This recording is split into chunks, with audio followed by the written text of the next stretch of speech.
Most people who are fighting to lose belly fat are pouring all of their effort into the wrong hours of the day. They weigh their food, they grind through their workouts, they cut their calories down to the gram, and yet the fat around their midsection refuses to move. The frustration is real, and the reason behind it is almost never discussed. What if the single most important decision your body makes about belly fat happens before you have eaten a single bite, before you have lifted a single weight, before your day has even properly begun? Here is what the research actually points toward. The amount of visceral fat you carry is not decided mainly by the meal you eat at noon or the training session you push through at 6 in the evening.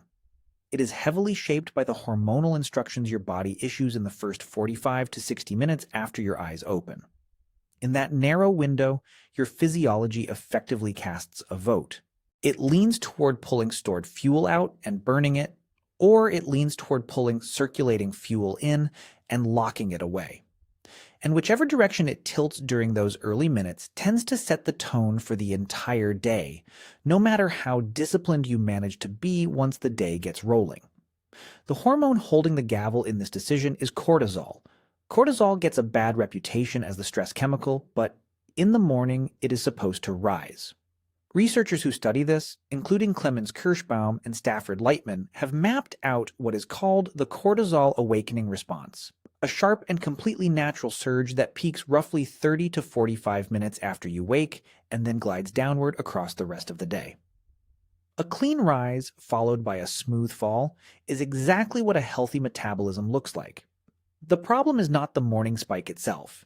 The problem is keeping cortisol artificially elevated long past the point where it should be coming back down, because that prolonged elevation is what tilts your body towards storage.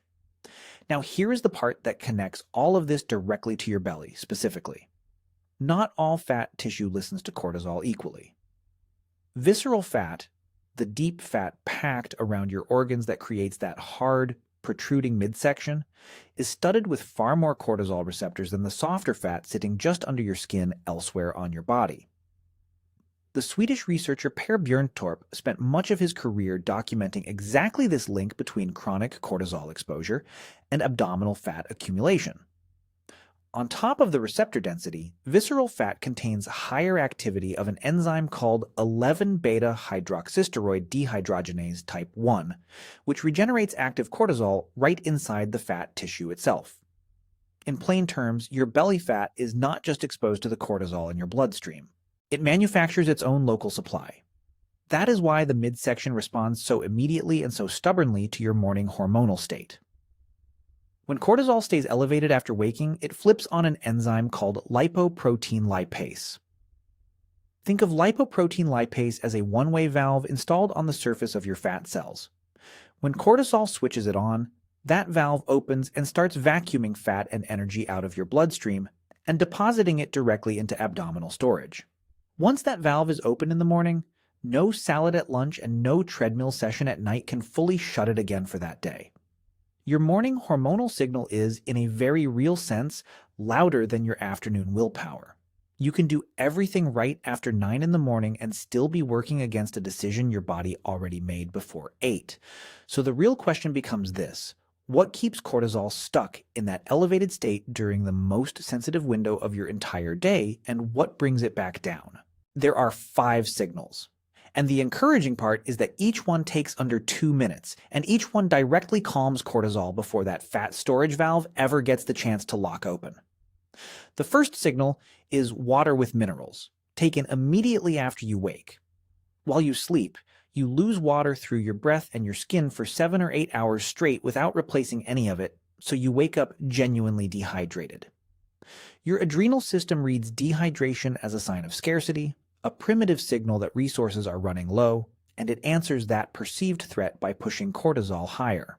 A glass of water carrying a small amount of sodium and potassium reverses that interpretation almost instantly. The minerals tell your body that fluid and electrolytes are abundant and the emergency is over, and cortisol begins easing off before you have even left your bedroom. Plain water helps, but water with electrolytes sends a far clearer, all-clear signal to the adrenals. The second signal is morning sunlight within the first 30 minutes of waking. This one rewires your entire day at the level of your master clock.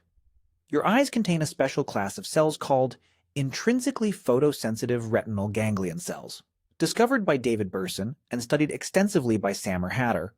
And these cells carry a pigment called melanopsin that exists for one main job, which is detecting bright light and reporting it straight to the timekeeping center of your brain. When natural morning light hits those cells, your brain registers that it is genuinely daytime, anchors your circadian rhythm, sharpens your insulin sensitivity for the hours ahead, and helps cortisol complete its clean rise and fall. Sachidananda Panda's circadian work at the Salk Institute has shown again and again how tightly this internal clock is wired to metabolism and fat regulation. Indoor lighting is hundreds of times dimmer than an overcast sky, so artificial light sends a weak, muddled message that leaves your clock guessing and delays the whole process by hours. 2 to 10 minutes facing the sky outdoors without sunglasses does more for your metabolism than most people's entire supplement shelf. The third signal is delaying your coffee by about 90 minutes. I know this is the painful one, so stay with me. When you drink caffeine the moment you wake, you are pouring it directly onto cortisol during its most sensitive peak, amplifying a signal that is already supposed to be high and stretching that elevation out longer than it should last.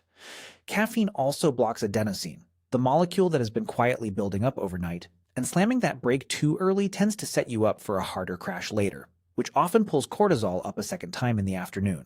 If you simply wait until cortisol has crested and started falling on its own, usually around 90 minutes after waking, the exact same cup of coffee now lands on a downslope instead of a peak, giving you the alertness without the prolonged hormonal storm in the abdominal region.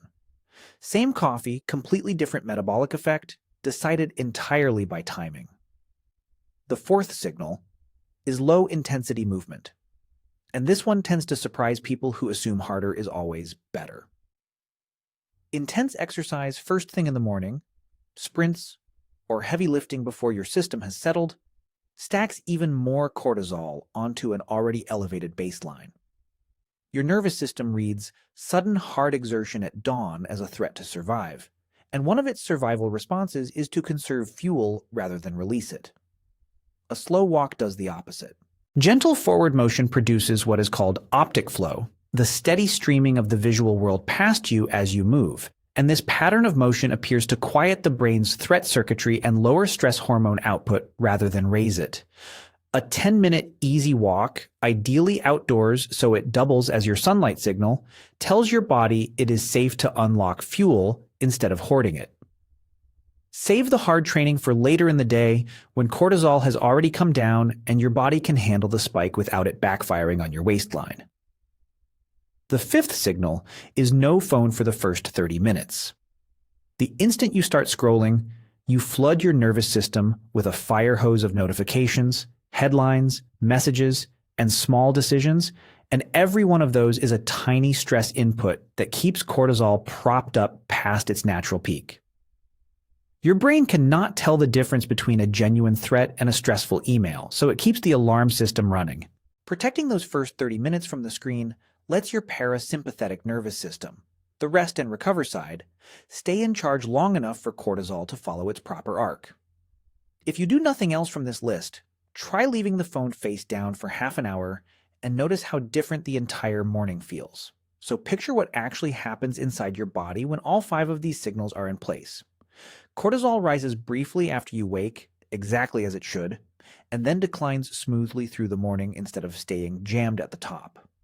Lipoprotein lipase, that one-way storage valve, never gets the prolonged signal it needs to lock open, so it stays quiet. Your visceral fat, instead of receiving deposits, becomes available to be drawn down and burned for energy.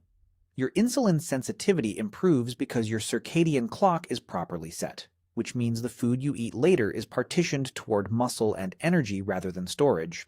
Your appetite settles on its own, without you white-knuckling through hunger, because stable cortisol and stable insulin remove the chemical chaos that drives cravings. Fat loss in this state is not something you are forcing through punishment. It is simply the natural consequence of sending your body the correct instructions at the one moment it is listening most closely. This is the reframe that changes everything. Your body is not broken, and it is not stubbornly refusing to give up your belly fat out of spite. It is responding with perfect precision to the signals it receives during a window almost nobody has been taught to pay attention to. For years, you may have been doing the right things at the wrong time and quietly canceling out your own effort every single morning before breakfast. Change the signals in that first hour, and you change the decision your body makes, and when you change that decision, the outcome downstream changes with it. The fat you have been chasing through diet and exercise might finally start responding once you stop fighting your morning chemistry and start working with it. If this reframed the way you think about your mornings, tell me in the comments which of the 5 you already do without realizing it and which one is going to be the hardest for you to change, because I read these and they shape what I cover next. And if you want the deeper picture of how this all connects, watch the breakdown I did on what actually happens to your fat cells during a true fasted state, because the morning window and the fasting window are 2 halves of the same story. Get them working together, and your body finally stops storing and starts spending.